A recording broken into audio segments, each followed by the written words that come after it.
If you're living in an 8 by 10 room and you're writing down, I live in a 4-bedroom home that I own 100 times a day, I can guarantee that something's going to shift. And there's a pretty good chance you'll be having some new neighbors in the near future if this is the case.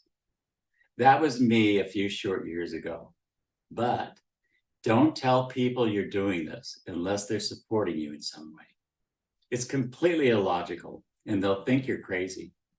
I've used myself as the example throughout these videos, and I'm going to give you one more personal example. And then I'm going to share with you some things that Bob taught me about growing up and have you look to see how it applies to you in your life.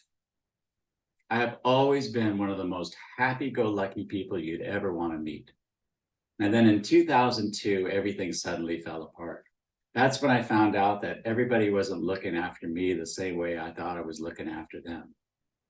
Turns out it was all a story.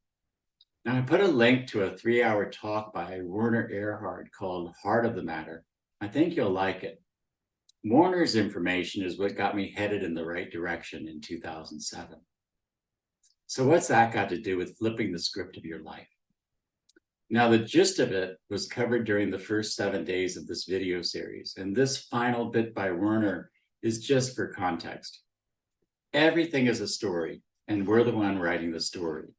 You can use the story brand idea I presented on day 4 and consciously make yourself the star of your own movie.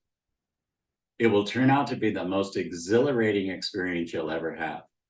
Imagine doing that every day. Keep going. I would definitely continue to review the video from day 2 where Bob talks about how the mind works and introduce a why idea to your subconscious that scares the daylights out of you.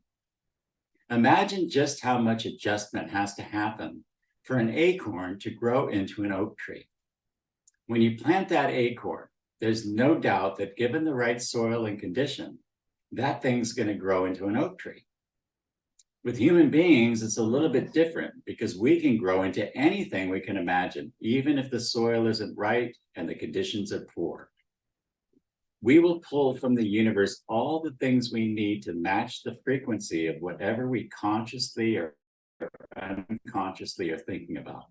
That's the whole purpose of a goal. It's to grow. We are goal-achieving organisms, and we get to choose which goals we want to materialize. Bob showed me how to materialize these goals, and I'm showing you what Bob showed me. You're the one that's going to have to make it happen. Now, when I say 50 or more people have registered into my Thinking into Results course this month, what I really mean is I get to guide 50 or more people into a life they can't even dream is possible. But it is. I don't even know who these people are, but there's a pretty good chance that if you've made it to day 11, that you may be one of them. Now that's exciting. So continue watching the lesson 1 video and writing out your affirmation, and I'll see you tomorrow for day 12.